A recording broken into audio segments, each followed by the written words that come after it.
देश में कोरोना की दूसरी लहर पूरी तेजी से फैल रही है। अस्पतालों में मरीजों की संख्या दिन ब दिन बढ़ती जा रही है, लेकिन संक्रमितों की संख्या इतनी ज्यादा है कि अस्पताल भी नाकाफी हो रहे हैं और सबसे ज्यादा किल्लत है ऑक्सीजन की। जी हाँ, दिल्ली में ऑक्सीजन की मारामारी है। राज्य सरकार केंद्र से मदद की गुहार लगा रही है, पर अफसोस इंसान लाचार बेबस सिर्फ इंतजार ही कर रहा है। शमशानों में शवों को जलाने के लिए जगह नहीं बची है। आलम यह है कि परिजन शवों का अंतिम संस्कार करने के लिए कतार में खड़े हैं। अब ऐसे में क्या कहा जाए और किससे कहा जाए?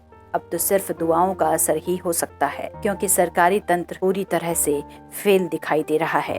देख तेरे संसार की हालत क्या हो गई भगवान, भारत बीमार हो गया।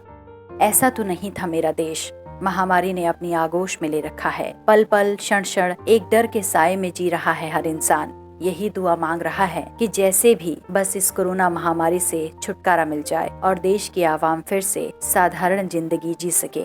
कोरोना महामारी के इस दूसरे दौर में एक तबका फिर से परेशान है, बेहाल है, बेबस है, और वो है मजदूर कामगार। फिर से शहरों से गाँवों की ओर पलायन का दौर शुरू हो गया है।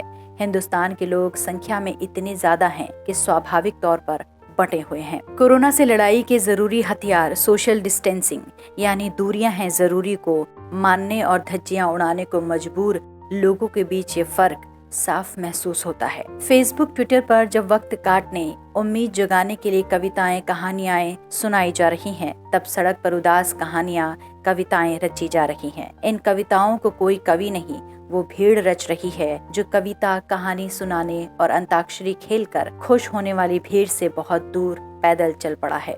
2020 गुजरा, 2021 आरा।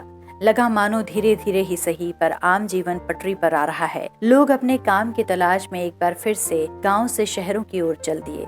काम भी मिलने लगा, दिहाड़ी मजदूरी कर शहरों से अपने घर पैसे भेजने लगे। पर किसे मालूम था कि कोरोना का दंश फिर से उनकी रोजी रोटी छीनने की ताक देख रहा है। फिर से उन्हें बेबस हताश होकर मीलों दूर अपने घर लौटना पड़ेगा। कोरोना वायरस से लड़ाई के क्रम में देश को एक नई समस्या से जूझना पड़ रहा है। वो है राजधानी समेत तमाम छोटे बड़े शहरों से मजदूरों का पलायन। खासकर दिल्ली और राष्ट्रीय राजधानी क्षेत्र से बड़ी संख्या में कारखाना मजदूर और दिहाड़ी कामगार बिहार और उत्तर प्रदेश में स्थित अपने गाँवों की ओर चल पड़े हैं। इस अप्रत्याशित स्थिति का देश के किसी भी जिम्मेदार पदाधिकारी को रत्ती भर भी शायद अंदाजा हो। इस बात से बिल्कुल बेखबर कि एक रोज ऐसे ही हवाई जहाजों से कोरोना जैसी बीमारी भारत में घुसेगी और अपने खेल खेल में बनाए नन्हे रेत 3 ईंट वाले घरों को भी, इन बच्चों को भी बाय बाय कहकर जाना पड़ेगा। सड़कों के किनारे बिल्डर्स के बोर्ड वेलकम टू सिटी कह रहे हैं, लेकिन जब ये भीड़ सिटी छोड़कर जा रही है तो दुनिया का कोई भरोसा इनका वेलकम नहीं कर रहा। वो निर्माणाधीन इमारतें भी नहीं जिन्हें बनाने वाले मजदूर भी सड़क पर आ गए हैं। कोई मदद नहीं कर रहा। दिल्ली, महाराष्ट्र, मध्य प्रदेश में कोरोना ने फिर से हाहाकार मचा रखा है। उत्तर प्रदेश में भी संक्रमितों की संख्या लगातार बढ़ रही है और दूसरी ओर शहरों से गांव की ओर पलायन कर रहे लोग परेशान हैं। समय की बारिशें लोगों को बेघर कर रही हैं। उम्मीद, भरोसा सब टूट चुका है।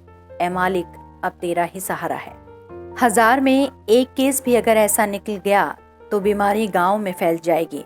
अभी तक माना जा रहा था कि कोरोना का प्रकोप शहरों तक सीमित है, लेकिन मजदूरों के पलायन से इसका दायरा बहुत बढ़ जाने का खतरा है। इसी डर से लोग बाग बाहर से आए अपने ही लोगों को गांव में घुसने नहीं दे रहे। राज्य सरकारों की ओर से अपील की जा रही है कि वो जहां हैं वहीं रुक जाएं, पर वे नहीं रुक रहे। मान लीजिए रुक भी गए तो क्या, उन्हें ठहराने का पर्याप्त इंतजाम फिर से कर पाएंगे आप?